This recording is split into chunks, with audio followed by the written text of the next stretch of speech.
네, 오늘은 요나서 개관이죠. 네, 여기 3명의 친구들은 제가 평안교에 있을 때 저희 청년부 학생들이었는데 요나서를 엄청 오래 했어요. 올 때마다 교회에서 했던 걸 하게 돼서 좀 그렇지만 또 하나님께서 망각의 지혜를 주셔가지고 또 새롭게 들으실 줄 믿습니다. 그리고 또 이 말씀이 우리가 안다고 해서 지식적으로 안다고 해서 그게 아는 게 아니라 하나님께서 예배 시간에 또 말씀을 사용하시는 성령께서 우리의 마음을 열어서 적용시켜주는 은혜가 있기 때문에 그 은혜가 아니면 우리 그냥 인터넷으로 듣고 치울 수도 있겠죠. 네. 그래서 하나님께서 여러분들 마음 가운데, 각 사람 마음 가운데 또 새롭게 풍성한 은혜를 허락해 주시기를 간절히 소원합니다. 요나서는 많은 사람들이 기독교인들이라면 대부분 좀 알고 있는 편의 성경에 속하죠. 또 읽기도 좀 쉬워요. 왜냐하면 이야기 형식이기 때문에 그래요. 그러니까 이게 마치 역사서와 같은 형식을 띠고 있으니까 선지서라는 것을 깜빡 잊고 해석할 때가 참 많아요. 근데 이건 엄연히 선지서죠. 선지서는 굉장히 딱딱한 부분이 많았죠. 우리가 계속해서 보고 있었지만 형식도 좀 무분별하고 심판을 경고하고 그 다음 회개를 촉구하고 또 돌아왔다가 또다시 어긋나고 또 하나님은 경고하시고 이런 것들이 반복이 계속됐었어요. 요나서도 그런 주제가 있습니다. 하지만 요나서는 굉장히 재미있는 스토리를 구성을 하고 있어요. 그러면 이 요나서의 주제가 무엇인가? 주제를 뭐라고 생각합니까? 요나서를 좀 읽어본 사람들은 요나서의 초점이 어디에 돼 있어요? 니느웨라는 성읍에 돼 있어요. 니느웨가 어디냐면 아수르라고 하는 나라 아시죠? 이방 나라인데 굉장히 강력한 나라였어요. 그래서 북이스라엘이 이 아수르에게 722년에 멸망을 당해요. BC 722년에 아수르에게 멸망을 당하는 거죠.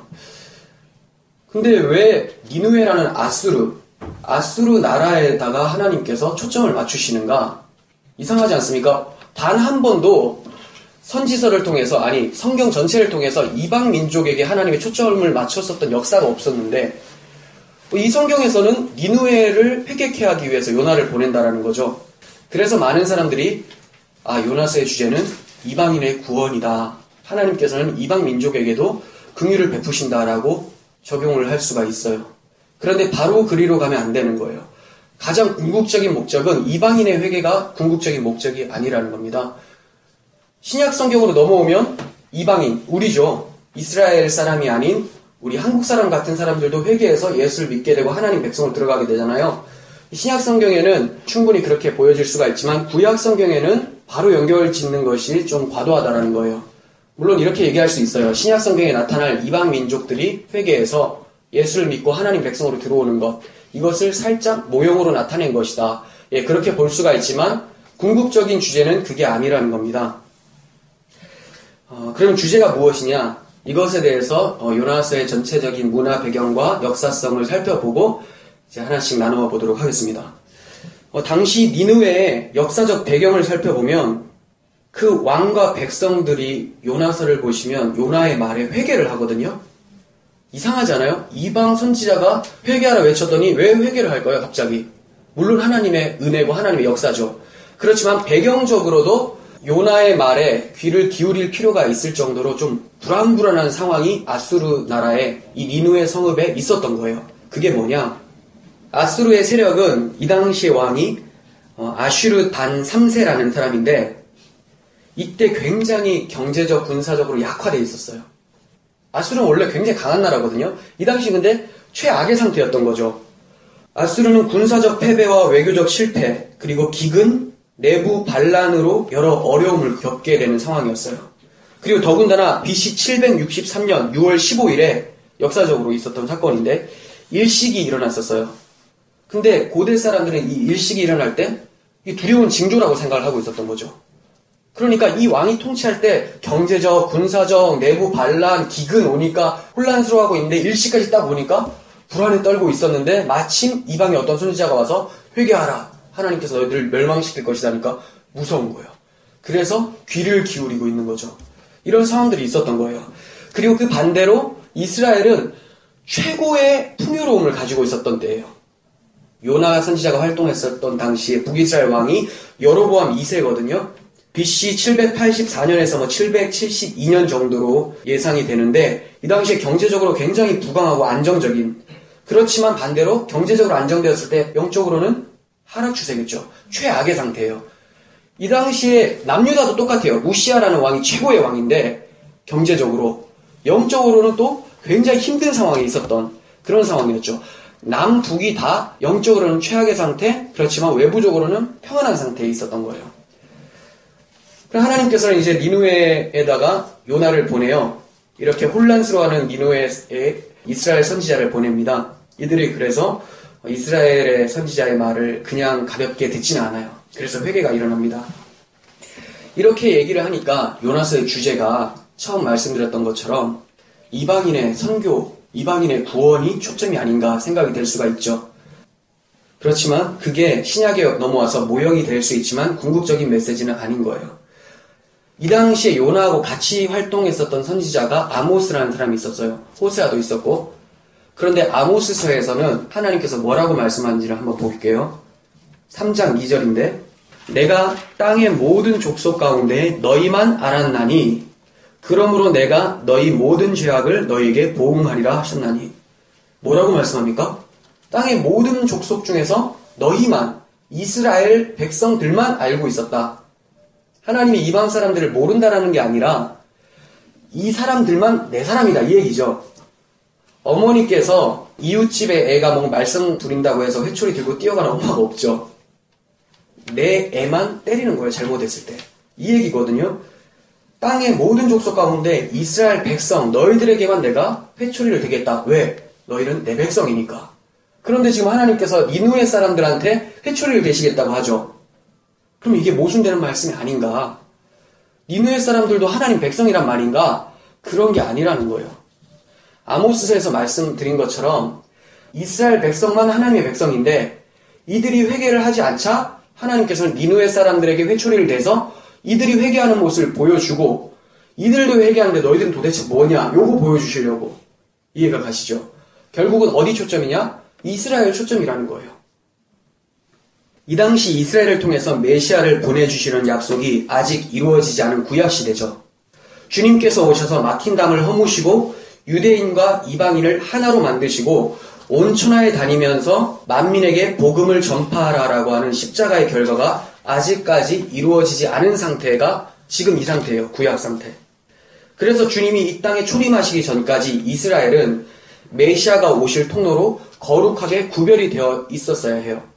그때 만약 이방 백성들하고 다 섞여버리면 메시아가 도대체 어디서 나옵니까? 하나님께서 분명히 이스라엘 백성, 아브라함의 자손을 통해 보내겠다고 하셨는데 여기서 섞여버리면 안 되는 거죠. 그래서 하나님은 이스라엘 백성들이 뭔가 잘못할 때는 가차없이 치셨던 거예요. 그런데 이러한 구약시대에 요나가 어디로 파송을 받아갑니까? 니느웨라고 하는 아수르 수도에 파송이 되어가요.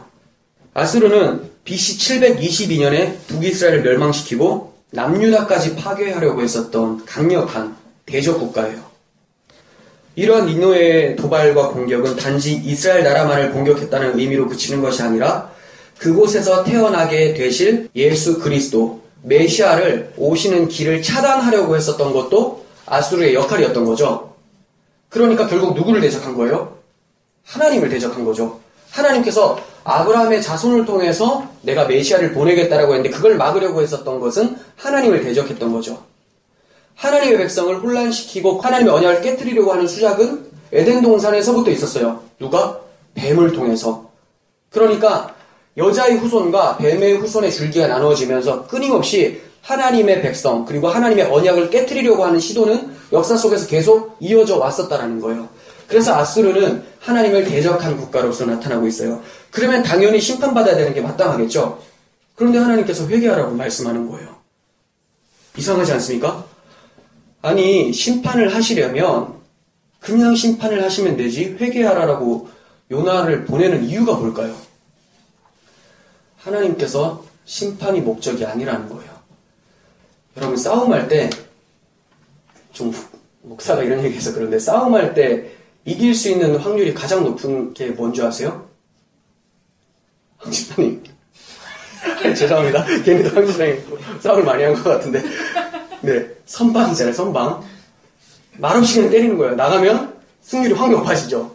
나 때린다 누가 이래요. 그럼 다 맞죠. 지금 하나님이 뭐냐면 아수르에게 내가 때린다 이렇게 얘기한 거거든요. 그 말은 때리기 전에 항복해라 이 얘기거든요. 때리려고 한 것이 아니라 그 막 북한이 도발한다고 막 광고하고 막 그러잖아요. 그럴 때는 주의를 기울일 필요가 없어요. 왜 그렇습니까? 그들이 밥이 필요한 거예요. 뭐가 필요해서 지금 뭐 달라고 하거든요. 진짜 공격할 때는 그냥 공격하죠. 걔네들이 6.25 전쟁 일으킬 때 그냥 들어왔지 뭐 우리가 공격하겠습니다라고 했습니까? 그러니까 그런 거에도 너무 연연하지 마시고 평안할 때, 북한이 조용할 때 그게 무서울 때거든요. 자, 하나님께서도 가만히 계시다가 쳐야 되는데 먼저 얘기를 하세요. 너희들 하나님께서 심판할 거야. 요나를 통해서 이걸 전달하시는 거죠. 그 말은 빨리 뉘우치라는 말이에요. 하나님께서 여러분들에게 말씀하시고 뭐 성경을 통해서 설교를 통해서 말씀하실 때 뭔가 조짐이 보이잖아요. 조금 환경이 좀 어려워지는 것 같고 그 말은 빨리 돌아오라는 거죠. 주님은 갑자기 오세요. 그때는 회개하고 그때 돼서 회개하고 이런 거 없죠. 그냥 찾아오신다는 거예요. 그러니까 우리는 항상 주의 말씀에 귀 기울이고 주님을 두렵고 떨리는 마음으로 경외하는 마음으로 공포감이 아니라 정말 압도적인 그 하나님의 사랑과 전능하신 그 하나님, 천지를 창조하신 그 하나님 앞에 우리가 겸손함으로 나아갈 필요가 있다는 겁니다. 바로 돌격해서 부숴버리는 것이 맞아요. 그렇지만 하나님께서는 그들에게 회개케 하기 위해서 요나 선지자를 보냅니다. 그렇다면 요나서의 주제, 기록 목적도 바로 회개를 촉구하는 하나님이시겠죠. 회개를 촉구하는 하나님. 하나님께서 최우선적으로 누가 회개하고 돌아오기를 바랄까요? 요나서의 내용은 니느웨에 관한 것이지만 요나서의 기록 목적은 니느웨에게 들려주기 위한 기록이 아니죠. 니느웨 사람들이 이 성경을 보고 있습니까? 아니에요. 요나가 그걸 쓰게 만들어서 누구에게 들려주라고? 이스라엘 사람들에게 들려주라고. 이거 보라고. 왜 보여줄까요? 지독하게 말 안 듣는 너희들, 니느웨도 회개하는데 너희들은 뭐냐 이거 얘기하시는 거거든요. 그럼에도 불구하고 하나님이 너희에게 어떻게 행하셨는가, 그럼에도 불구하고 안아내시는 십자가의 사랑이 무엇인지를 또 설명하시는 거죠. 하나님께서는 요나를 통해서 니느웨 백성에게 여호와의 말씀을 들으라고 외치셨습니다. 요나서 1장 2절 보세요. 너는 일어나 저 큰 성읍 니느웨로 가서 그것을 향해 외치라. 그 악독이 내 앞에 상달되었음이니라. 이러니까 마치 니느웨가 회개의 대상 같지만 똑같은 시대에 선포를 했었던 아모스 선지서를 통해서는 뭐라고 말씀하는지 보겠습니다. 아모스 3장 1절. 이스라엘 자손들아, 여호와께서 너희에 대하여 이르시는 이 말씀을 들으라. 애굽 땅에서 인도하여 올리신 모든 족속에 대하여 이르기를 내가 땅의 모든 족속 가운데 너희만 알았나니 그러므로 내가 너희 모든 죄악을 너희에게 보응하리라. 하나님께서 요나를 통해서 니느웨를 회개하라고 하셨던 그 시점에서 이스라엘에게 아모스를 통해서 회개하라 이렇게 얘기하고 있었던 거거든요. 너희들 회출이 이제 된다. 이 얘기는 동시에 양극단을 보여주는 거예요. 이방 민족들은 하나님 말씀에 어떻게 반응하는지 한번 봐라. 그런데 하나님 백성이라고 자랑하고 있는 너희들은 어떻게 나를 대하는지를 한번 봐라. 이렇게 말씀하는 거죠. 여러분, 이거는 우리에게 정말 큰 충격적인 말씀인 거예요. 왜냐하면 하나님 지금 믿지 않는 자들에게 경고하고 있는 것이 아니라 교회 안에 예수 그리스도의 이름을 부르짖는 자들에게 궁극적으로 말씀하는 거예요. 우리가 평안하다 할 때 그때 하나님께서 심판주로 오실 수도 있다라는 겁니다. 그러니까 여러분들의 신앙이 정말 그리스도 안에 있는지를 사도 바울이 계속해서 간절히 외쳤던 것처럼 확증하고 확인하고 하는 작업이 필요하다는 거예요. 내가 십자가의 복음을 진짜 알고 있나? 그러려면 당연히 나타나야 되는 거 어떻게 평가하겠습니까? 제가 맨날 은혜를 강조하니까 여러분들이 굉장히 풀어지는 현상이 벌어지는데 이거는 복음을 이해하지 못한 상태에서 일어나는 현상들일 뿐이에요. 우리가 우리의 신앙을 체크하는 것은 우리 삶 속에서 열매예요. 하나님께서 내 안에 계셨을 때 어떤 반응이 일어나는가에 대한 열매가 우리 삶을 나타낸다는 것이죠. 그리고 하나님의 말씀이 나에게 왔을 때 그 말씀에 내가 어떤 사고를 가지고 어떻게 반응하는가가 굉장히 중요한 거예요. 그렇지만 주님께서 나를 끝까지 사랑하시니까 그 사람에 해당되는 말씀이 아니죠. 그 십자가의 예수가 나를 위해서 죽으셨다는 사실은 지금 나의 죄 때문에 그 십자가에서 내가 창으로 찔렀다는 것을 인식하는 거예요. 그거는 그냥 2000년 전에 예수가 나를 위해서 죽으셨다고 끝나는 것이 아니라 내가 잘못된 행동이나 사고를 할 때 지금도 내가 그 예수를 믿는다고 말은 하면서 십자가에 달고 창으로 찌르고 있다는 것을 우리는 인식을 못해요. 예수님이 그것 때문에 돌아가셨는데, 우리 죄를 용서하시고 구원하시기 위해서 돌아가셨는데, 우리는 끊임없이 그 은혜를 나의 죄를 합리화시키는 데 사용하고 있다는 거예요. 그렇지가 않죠. 복음은 그렇게 값싼 것이 아니죠. 요나와 아모스 선지자 둘 다 각각 나라에게 회개를 외쳤는데, 이 경고를 듣고 두 나라가 똑같이 반응한 것이 아닙니다. 무슨 말이냐면 믿지 않는 자들에게도 외쳤고 교회도 외쳤어요. 믿지 않는 자들은 교회로 와요. 믿는 자들은 교회를 떠나거나 기분 나쁘니까, 아니면 하나님 말씀이 귓등으로 듣는 거죠. 들리지도 않아요. 그 반응이 이스라엘과 니누에게 그냥 현저하게 나타난 거죠. 니누의 사람들은 회개가 일어났어요. 아니, 오죽하면 왕과 백성과 가축들도 회개했다. 가축이 회개할 수 있습니까? 못하죠. 그 말은 이방 사람들이 하나님이 너무 두렵고 하나님 말씀이 압도적이니까 우리 모든 짐승들까지 그냥 베옷을 다 입혀가지고 하나님 앞에 철저하게 내려앉는다, 이 얘기를 한 거거든요. 근데 이스라엘 사람들 어땠을까요? 여전히 우상숭배, 여전히 자기 위주의 삶을 살고 있었던 거예요. 니누에는 철저하게 회개했어요. 그런데 하나님의 선민인 이스라엘 백성들은 하나님을 무시합니다. 그리고 거짓 선지자들이 난무하면서 평안하다, 평안하다. 이거죠. 뭐 여러분들이 마음대로 살아도 괜찮아요. 하나님은 다 사랑해요. 예수님의 십자가로 그 생명의 교체된 자만 사랑하지, 여전히 따로 떨어져서 혼자 죄악 가운데 살고 있는 자를 하나님이 사랑하지는 않죠. 하나님은 돌아온 자, 그리고 그 돌아온 하나님의 은혜를 감격하는 자를 사랑하는 거예요. 니누에가 회개했었다면 하나님의 선민인 이스라엘 백성들은 더 큰 회개가 있었어야 되는 게 맞죠. 그들은 말씀도 알고 하나님의 언약도 아니까. 근데 완전 차원이 달랐던 거예요. 언약을 잊은 지가 오래예요. 한마디로 십자가 복음이 무감각해진 거예요. 날마다 설교 강단에서 맨날 복음 하니까 그냥 이 복음이 새롭게 느껴지지도 않는 거죠. 그럴 것 같으면 여러분들은 굳이 설교를 들을 필요가 없어요.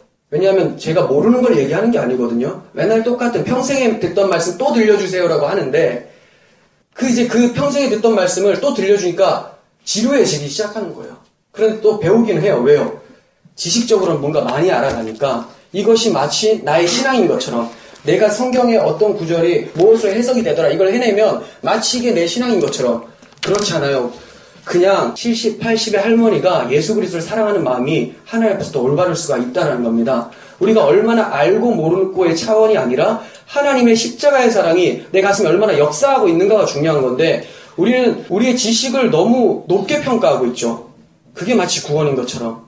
그럼 유대인들 다 구원받아야 되죠. 그렇지가 않아요. 여러분들께서 날마다 똑같은 말씀, 예수님은 당신을 위해서 십자가에서 죽으셨습니다. 이 말씀이 날마다 새롭게, 아침마다 새롭고 늘 새롭게 다가올 수 있었으면 좋겠습니다. 아모스 4장을 보시면 하나님께서 그들을 회개케 하기 위해서 회초리를 대신 것과 그에 대한 이스라엘 반응들에 대해서 자세하게 설명을 하고 있는데요. 아모스 4장 6절 볼게요. 양식이 떨어지게 하였으나 어떻게 회초리를 댔어요? 양식이 떨어지게 너희는 내게로 돌아오지 아니하였느니라. 비를 내리지 않아 물을 마르게 하셔서 목이 타게 하였으나 너희가 내게로 돌아오지 아니하였느니라. 내가 곡식을 마르게 하는 재앙과 깐부기 재앙으로 너희를 쳤으며 팥중이로 너희의 많은 동산과 포도원과 무화과 나무와 감람나무를 다 먹게 하였으나 너희가 내게로 돌아오지 아니하였느니라. 내가 너희 중에 전염병을 보내기를 애굽에서 한 것처럼 하였으며 칼로 너희 청년들을 죽였으며 너희 말들을 노략하게 하며 너희 진영의 악취로 코를 찌르게 하였으나 너희가 내게로 돌아오지 아니하였느니라. 내가 너희 중에 성읍 무너뜨리기를 하나님인 내가 소돔과 고모라와 같이 무너뜨림 같이 하였으므로 너희가 불붙는 가운데서 빼낸 나무 조각 같이 되었으나 너희가 내게로 돌아오지 아니하였느니라. 계속해서 반복되는 게 뭡니까? 너희가 내게로 돌아오지 아니하였다. 왜 이렇게 많이 언급을 할까요? 이들이 이처럼 악독했다라고 얘기하는 거예요. 강팍했다. 바로 왕만 그런 게 아니에요. 출애굽시킬 때 바로 왕만 강팍했다고 하죠. 아, 바로 정말 못됐어. 네가 이렇게 정말 못된 거야를 바로를 통해서 보여준 거예요. 그리고 우리가 그렇게 못됐다는 것을 이스라엘 백성을 통해서 또 보여주고 있는 거예요. 12절 그러므로 이스라엘아 내가 이와 같이 내게 행하리라. 내가 이것을 내게 행하리니 이스라엘아 내 하나님 만나기를 준비하라. 무서운 말씀이죠. 너 이제 맞아 죽는다 이 얘기를 하고 있습니다. 얼마나 답답하고 안타까운 일입니까?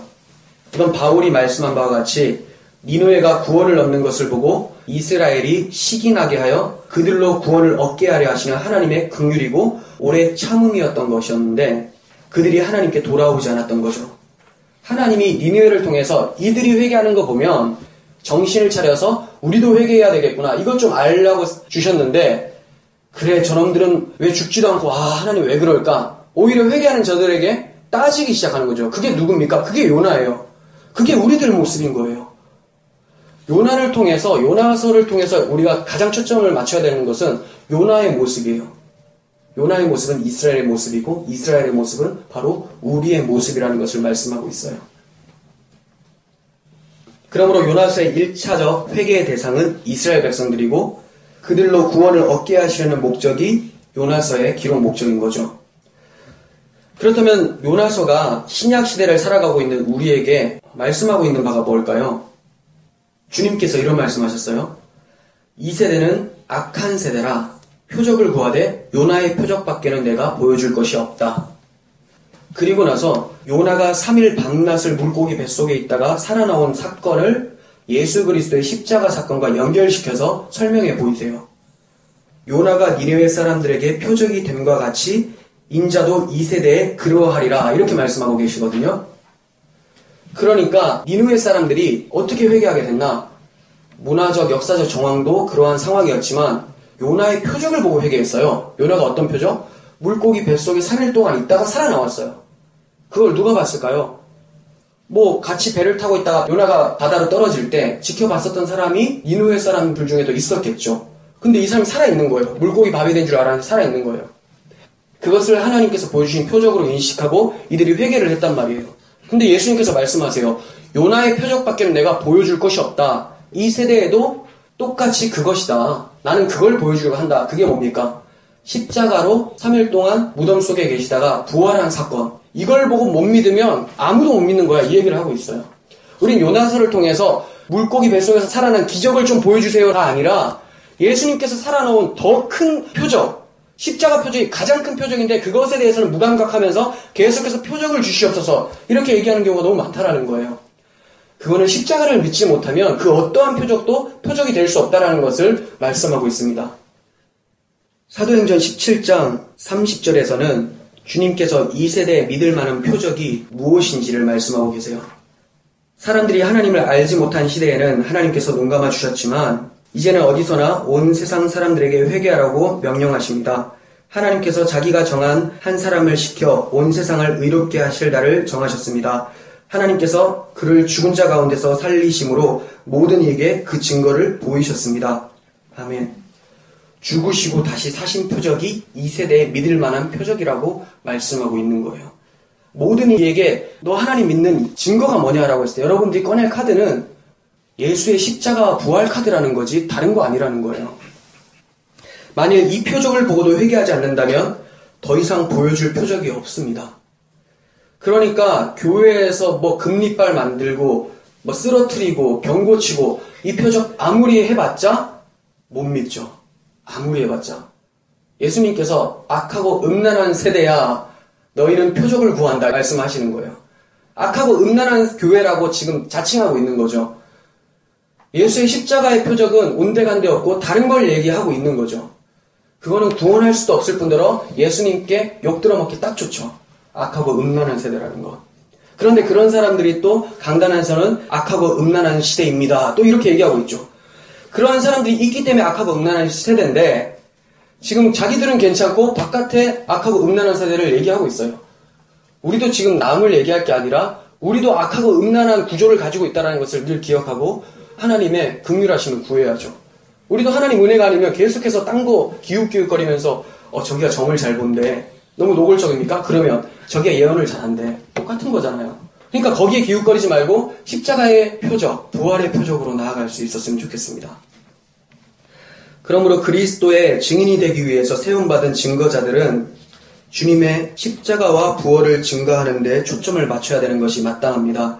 그리고 결론은 회개하면 심판을 면하게 되고 구원을 얻게 된다. 여기에 또 초점이 있는 것이죠. 이것이 바로 요나서를 통해서 궁극적으로 우리에게 말씀하시려고 하는 의도예요. 그러므로 만일 요나보다 더 크고 믿을 만한 그리스도의 표적을 보고도 믿지 않는다면 주님께서 마태복음 12장을 통해서 말씀하셨는데 심판 때 니느웨 사람들이 일어나 이 세대 사람들을 정죄하리니 이는 그들이 요나의 전도를 듣고 회개하였음이거니와 요나보다 더 큰 이가 여기 있으며 주님께서 니느웨 사람들이 십자가 표적을 보고 믿지 않는 자들에게 니느웨 사람들이 일어나서 정죄한다고 해요. 왜요? 자기들은 십자가 표적의 그림자였던 요나의 표적을 보고도 회개를 했는데 너희들은 예수께서 눈앞에서 죽으심을 보았음에도 믿지 못하느냐. 이건 정죄의 대상이라는 것이죠. 이렇게 주님께서는 요나서의 메시지가 회개하라 하였다는 것을 말씀하고 계세요. 하나님께서는 이스라엘 멸망을 전후해서 문서 선지자들을 집중적으로 투입하셨어요. 문서 선지자, 어떤 선지자입니까? 성경을 기록한 선지자. 기록하지 않은 선지자 또 있죠? 엘리야, 엘리사, 나단 선지자 이런 사람들. 처음 듣는 표정은 안 되는데. 네, 그런 선지자들. 그리고 기록하게 하신 선지자들 이사야, 예레미야, 요나 이런 사람들이 있는 거죠. 왜 이런 문서 선지자들을 16명이나 되게 세우셨을까요? 하나님께서 그것을 기록하시고 후대 우리들에게도 말씀하고자 하셨던 거예요. 무엇을요? 첫 번째는 죄를 책망하고 두 번째 그 죄에 대한 심판이 무엇인지를 경고하시고 결론에 가서는 회복, 즉 그리스도를 보내주셔서 구원하실 것을 예언하고 있어요. 그런데 목적을 달성한 선지자는 단 한 사람도 없었어요. 문서 선지자들이 다 쓰고 외치고 했는데 이스라엘 백성들이 회개했습니까? 아무도 회개하지 않았죠. 또 아무도 회개하지 않아야지 또 그리스도가 오시기도 해요. 그들이 그리스도를 죽여야 되거든요. 하나님께서 그들이 그렇게 악한 짓을 할 때까지 가만히 두시는 거예요. 왜요? 진짜 구원하시기 위해서. 그 아들을 보내서 구원하시기 위해서. 그렇게 철저하게 회개하지 않고 있었는데 유일하게 하나 먹힌 선지자가 있었어요. 그게 바로 요나예요. 근데 안타깝게도 이스라엘이 아니라 니느웨가 회개를 한 거죠. 참 얼마나 아이러니합니까? 요나의 경고를 들은 니느웨 성은 회개했어요. 그러나 요나가 성공한 선지자도 요나가 결국 성공한 선지자는 아니에요. 왜 그래요? 니느웨도 나중에 아수르라고 했죠. 나중에 또 멸망을 해요. 하나님께서 그들을 박살을 냅니다. 그 말은 니느웨도 진정으로 하나님을 알고 하나님을 섬길 수 없는 악한 자들이다라는 것을 알게 하신 거죠. 그러나 요나는 자신이 물고기 뱃속에서 3일 만에 토해진 표적을 통해서 우리에게 소망이신 예수 그리스도의 십자가와 부활의 복음을 말해주고 있는 거예요. 그렇다면 이와 같은 선지서들을 기록해 하셔서 우리에게 전해주신 하나님의 의도가 무엇인가? 결국 요나서의 주제도 때가 찼고 하나님의 나라가 가까이 왔으니 회개하고 복음을 믿으라 이거예요. 모든 성경의 초점은 여기입니다. 때가 찼고 하나님 나라가 가까이 왔으니 회개하고 복음을 믿으라. 회개와 복음인 거죠. 구원은 하나님에게 있다는 이런 맥락에서 볼 때 요나서 2장은 회개하는 기도로 등장을 하게 됩니다. 그 기도는 구원을 단지 육체적 구원으로만 보는 것이 아니라 무슨 말이냐면 요나가 물고기 뱃속에 들어가죠. 여기서 나를 구원해 주세요. 이것만 사는 것을 말하는 것이 아니라 요나가 물고기 뱃속에서 이렇게까지 얘기합니다. 물이 나를 영혼까지 둘러싸우며 기품이 나를 에워싸고 바다풀이 내 머리를 감쌌나이다 하면서 영적인 문제로 보고 있어요. 단지 나를 구원해 주세요. 내가 물고기 뱃속에서 죽을 것 같으니까 날 도와주세요라고 한 것이 아니라 내 영혼까지 기품이 나를 에워싸고 있다. 이렇게 얘기를 하고 있어요. 그 말은 자신이 하나님 앞에서 영적으로 철저한 죄인이라는 것을 깨닫게 되었다는 거예요. 그리고 요나의 회개 기도는 요나서 2장 9절에서 말한 것과 같이 구원은 여호와께 속하였나이다 하면서 성경 전체의 핵심 메시지로 마치고 있어요. 이렇듯 요나서의 주제는 회개를 촉구하시는 하나님으로 볼 수 있는 거예요. 그렇다면 하나님께서는 누가 회개하기를 진정으로 원하시는가? 앞에서 말씀드렸다시피 첫 번째는 이스라엘 백성들, 그리고 이스라엘 백성뿐만이 아니라 요나 그 한 사람이 돌아오기를 원했던 거예요. 근데 그 요나는 누구를 얘기하고 있었습니까? 결국은 나라는 나 한 사람을 회개시키기 위해서 하나님께서는 요나를 들어 쓰셨다는 거예요.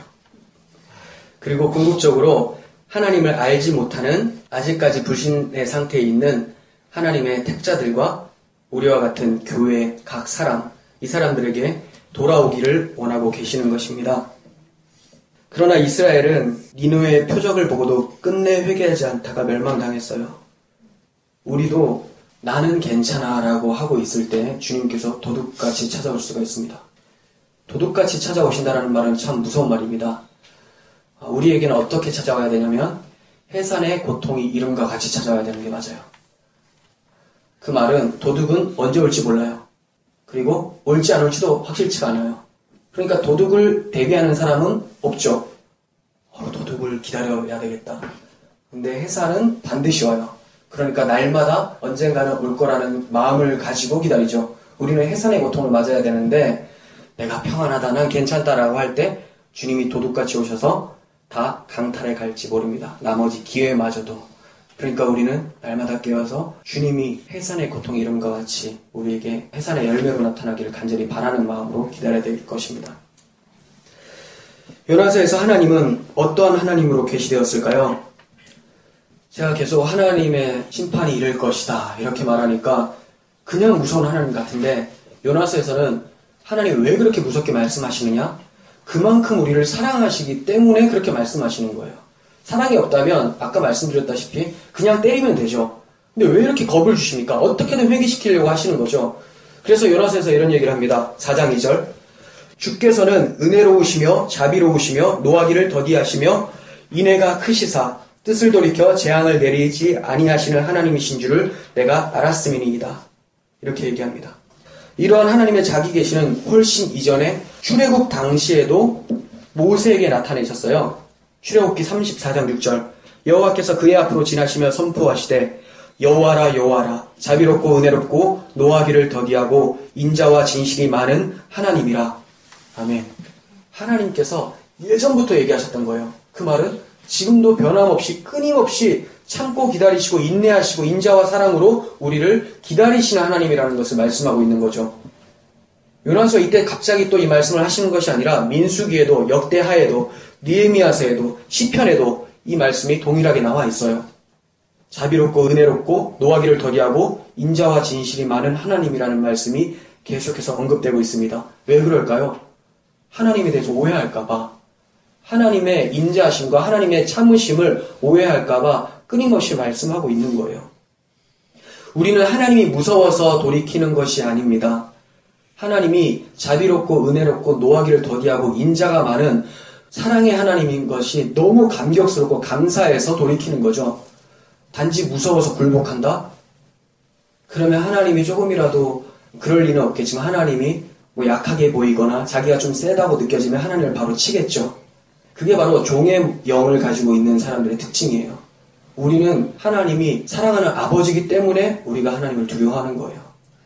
아버지의 말씀이 우리에게 그토록 경외의 대상으로 아버지가 이렇게 느껴지는 것처럼, 물론 아버지마다 다르겠죠. 그렇지만 좋은 아버지를 말씀하고 있는 겁니다. 구약시대만 이렇게 또 말씀하신 것이 아니에요. 베드로후서 3장 8절 보시면 사랑하는 자들아 주께는 하루가 천년 같고 천년이 하루 같다는 이 한 가지를 잊지 말라. 주의 약속은 어떤 이들이 더디다고 생각하는 것 같이 더딘 것이 아니라 오직 주께서는 너희를 대하여 오래 참으사 아무도 멸망하지 않고 다 회개하기 이르기를 원하시느니라. 아멘. 하나님이 참으시는 이유는 죄가 크지 않아서 참는 것도 아니고 죄를 잘 지켜보고 계시는 분이라서 그런 것도 아니고 단 한 사람이라도 다 구원받고 예수를 알기 원해서, 그리고 구원받은 자들이 그 십자가의 풍성함이 하나님의 사랑이 얼마나 큰지를 역사 속에서 다 배울 때까지 기다리시는 거예요. 죄만을 생각하면 하루가 천년같이 길게 느껴져요. 저거 빨리 없애버려야 되는데. 근데 왜 참으십니까? 왜 천년을 하루같이 기다리십니까? 그 한 사람의 영혼을 하나님께서 받아내시기 위해서 기다리신다는 겁니다. 하나님께서는 어제나 오늘이나 내일도 동일하신 신실하신 인자가 많으신 하나님이십니다. 이러한 하나님께서 회개를 촉구하시는 궁극적인 목표는 바로 우리예요. 회개하고 복음을 믿고 구원을 얻으시겠습니까? 아니면 돌이키지 않다가 멸망당하고 말겠습니까? 하나님께서는 요나서를 통해서 우리에게 이렇게 말씀하세요. 악하고 음란한 세대들아 회개하라, 천국이 가까이 왔다. 여러분, 우리 모두가 사도 바울이 에베소 교회에서 외쳤던 것, 하나님께 대한 회개와 그리스도에 대한 믿음을 갖기를 원합니다. 하나님께서는 우리를 심판하기 위해서 예수님을 보내주신 것이 아니에요. 사랑의 하나님으로서 우리에게 영생과 평안을 주시기 위해서 참으시는 것이고, 그렇기 위해서 자기 아들을 십자가에서 다셨던 거예요. 요한복음 3장 16절, 하나님이 세상을 이처럼 사랑하사 독생자를 주셨으니 이는 그를 믿는 자마다 멸망하지 않고 영생을 얻게 하려 하심이라. 하나님이 그 아들을 세상에 보내신 것은 세상을 심판하려 하심이 아니요 그로 말미암아 세상이 구원을 받게 하려 하심이라. 여러분, 돌이키라라고 하는 하나님의 촉구를 업신여기지 마시고 가슴에 새기시고 돌아오시길 바랍니다. 여러분들이 확실히 하나님께 돌아온 사람들이라면 그렇다면 너무 감사한 일이죠. 그렇다면 예수 믿는 우리에게는 요나사의 메시지를 이렇게 적용했으면 좋겠습니다. 너희는 이 세대를 본받지 말고 오직 마음을 새롭게 함으로 변화를 받아 하나님의 선하시고 기뻐하시고 온전하신 뜻이 무엇인지 분별하도록 하라. 아멘. 무슨 말씀이에요? 이 세대를 본받지 말고 이 세대 사람들이 추구하는 거 그거 따라가지 마라. 이 세대의 가치관에 밀려가지 말고 하나님의 가치관, 하나님의 사랑에 이끌려 살아가라. 이것을 요나서를 통해서 믿는 자들에게 하는 말이죠. 믿는 자들이 심판당하지 않죠. 근데 믿는 자들이 적용해야 될 것은 바로 이 말씀처럼 이 세대를 본받지 않아야 된다는 겁니다. 그리고 마음의 변화를 받아 하나님의 선하시고 기뻐하시고 온전한 뜻이 무엇인지 분별하라는 거예요. 이 분별력이 너무 떨어져요. 왜 떨어지는 줄 아세요? 십자가 사랑을 잊으니까. 하나님의 언약을 잊으니까. 이스라엘 사람들이 하나님 백성이라고 자부하는 이스라엘 사람들이 왜 타락한 줄 아십니까? 우상을 섬겨서? 그러면 우상을 왜 섬긴 줄 아세요? 메시아 언약을 잊어버리니까. 하나님께서 왕으로 오시겠다. 내가 내 아들을 세워서 너희를 구원하겠다고 했는데 하나님이 내 왕으로 서는 것이 못마땅한 거죠. 내가 만든 왕, 내가 원하는 그 복을 달라고 하면서 만들어버리는 거죠. 그게 우상 숭배예요. 왜 일어났어요? 메시아 언약을 잊어버리니까. 여러분들이 왜 삶이 엉망진창이 됩니까? 여러분들이 뭐 규칙적인 생활을 정확하게 작성을 안 해서? 아니요. 십자가 복음을 날마다 잊어버리니까. 문 밖에 또 나가면 또 잊어버리죠. 여러분들만 뭐라고 하는 것이 아니라 제가 왜 이렇게 자신있게 말하는 줄 아세요? 제가 그러니까. 이게 너무 괴로운 거예요. 그러니까 주님의 십자가 사랑이 주님 날아갈 때까지 날마다 풍성했으면 좋겠는데 이게 쉽지가 않아요. 그러려면 우리가 살아남으려면 뭐 해야 되겠습니까? 은혜의 방편이 두 가지가 있죠. 말씀과 기도라고 해요. 그럼 우리는 날마다 십자가의 복음을 묵상하는 말씀 생활도 있어야 될 것이고 기도를 통해서 그 말씀이 나에게 풍성하게 임할 수 있도록 해야 되겠죠. 근데 이것을 간과하다 보니까 그냥 교회 나오면 엄연히 되겠지. 하나님 사랑이 많으시니까. 그러다 보니까 그렇게 흘러가다가 주님을 도둑과 같이 맞이하게 되는 거예요. 주님이 도둑처럼 오는 거예요. 대적자처럼. 예전에 선지서 할 때 배웠었죠. 주님이 오는데 앞장서서 대적에 앞장서서 오는 거예요. 바벨론이 쳐들어오는데 주님이 앞장서서 온다라고 하는 거죠. 여러분, 하나님을 그렇게 맞이하고 싶습니까? 아니요. 우리는 하나님의 사랑에 감격하면서 주여 오시옵소서 이러한 마라나타 신앙으로 주님을 맞이해야 될 줄 믿습니다. 이런 신앙이 우리 가운데 날마다 풍성하기를 간절히 소원합니다. 기도하겠습니다. 하나님 감사합니다. 우리가 너무나 연약하고 부족하고 십자가 사랑을 망각하는 부족한 존재인데 하나님께서는 우리 공동체를 허락하시고 하나님의 말씀을 주시고 성령을 통해서 그 말씀을 적용시켜 주시니 이 은혜가 너무나 크고 놀랍습니다. 하나님, 우리 부족하오니 우리를 믿지 않게 하시고 우리 가운데 역사하시는 하나님의 신실하심을 믿고 살아갈 수 있도록 은혜 베풀어 주시옵소서. 우리를 인도하실 때 주님 중간에서 하나님을 망각하고 부인하는 자로 서지 않게 하시고 끝까지 주님의 십자가를 붙들며 하나님을 찬송하며 그 나라같이 갈 수 있도록 도와주옵소서. 돌이키라고 말씀하시는 하나님의 회개의 메시지를 업신여기지 않게 하시고 날마다 나에게 음성으로 들려주시기를 간절히 소원합니다. 예수님의 이름으로 기도합니다. 아멘.